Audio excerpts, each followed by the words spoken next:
I wanted to run for student union president because I see value in a union. I see value in student unions. However, I think that they vastly undermine their own capabilities by not effectively mobilizing students.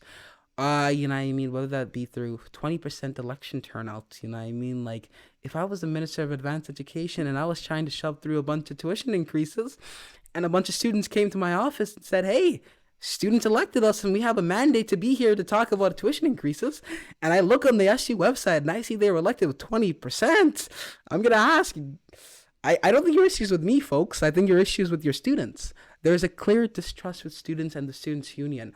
And there's not been an effort from student union candidates to really address this. So when I ran the first time, I said that I effectively said the same thing I said the second time in a more refined way, I would say. But the first time around, the general gist was we're a union, not a business.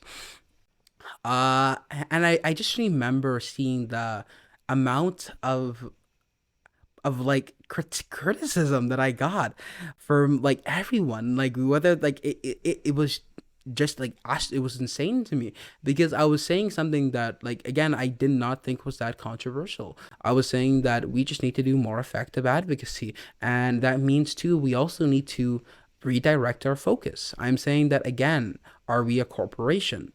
Are we, if we're not a corporation, if we're a union, then we need to invest into union activities. Union activities mean mobilizing the campus.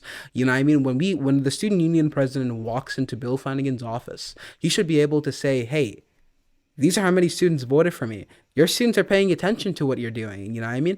Like we have 35,000, over 35,000 undergraduate students. You know what I mean?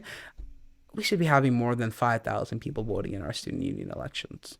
I Yeah. That's actually one of the problems I wanted to touch on. Number one is that a lot, well, the majority of the students enrolled in any post-secondary institution don't care about student politics. They're not involved at all. They're just there to get an education, learn something, and just leave. Yeah. And as a result of that, the amount of attention that the university's board and the university's governance technically gives to the student union becomes quite different rather than a strong body. And okay, I wanted to talk to you about your campaign slogan for the second time. It's a union, not a business. Even a union, it needs money. So it has to have an influx of money.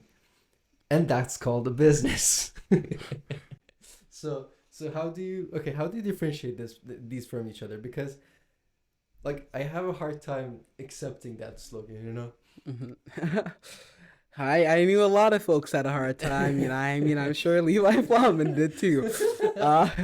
But overall, here's the thing: it is a union. It is not a business. A union's activities at the core mission need to be mobilization, and I'm saying the way that you do that again is through charging people like membership dues. We charge students membership dues, and I'm saying we do not want, to be frank, I don't know what this is, corporate socialism. We do not. I don't want to be subsidizing a failing bar. Like, why are our students subsidizing bars on campus that are clearly not financially in a well position? I'm sorry, a lot of students don't want to go to Dewey's and Rats. Again, I'm not advocating for these places to be closed, but I'm saying that if we know this, we need to adjust our budgets to reflect that. And I'm saying that again, you know, I mean, the other thing here too is that does a students union need to run these many businesses?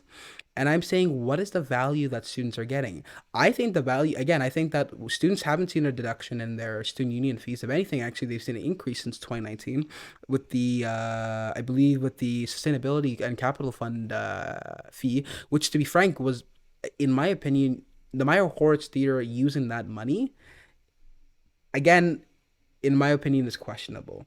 I think that What did they do with the money? What no, happened? I mean that I think that the sustainability and green like and capital fund, I think that it was posed to students as a sustainability effort where they were gonna get money for Mm. projects and that type of stuff.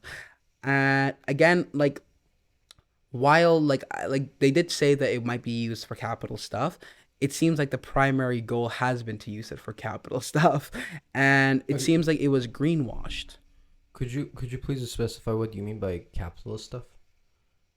So No, it was no. So it's called the Sustainability and Capital Fund. okay. What was it called? The Sustainability and Capital Fund was a passed through referendum, by the Students' Union.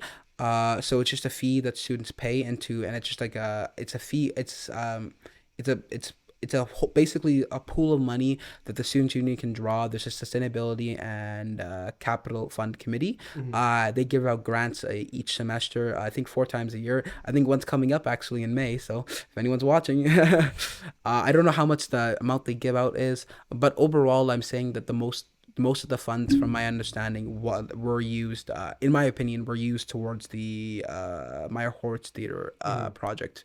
And I'm saying that again, I mean, like students had rejected this multiple times before, as it had been posed under different different names. I can't remember them off the top of my head, but if you look through the gateway, they're this is not the first. The Sustainability and Capital Fund was not the Students' Union first attempt at getting students to vote in favor of the biohorse renovation. Hmm. I see.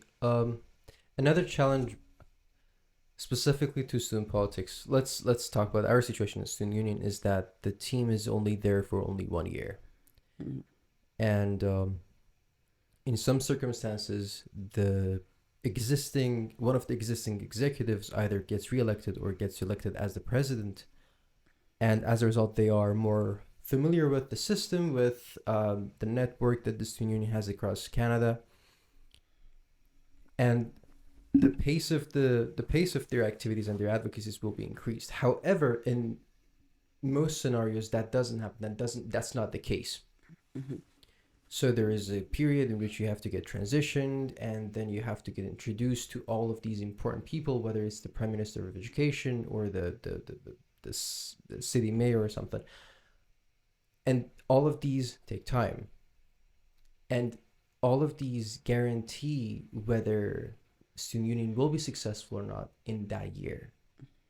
And it's a it's not high, but there's a possibility that the student union wouldn't be successful, and as a result, the businesses assure the presence of the student union for that year, at least the alternative presence of funds, and technically um, power to advocate for students, whether it has to be a campaign for tuition hikes or any other thing. So I think in the bigger picture, when you think about it, presence of those businesses assure the student union's active presence for students in the long term.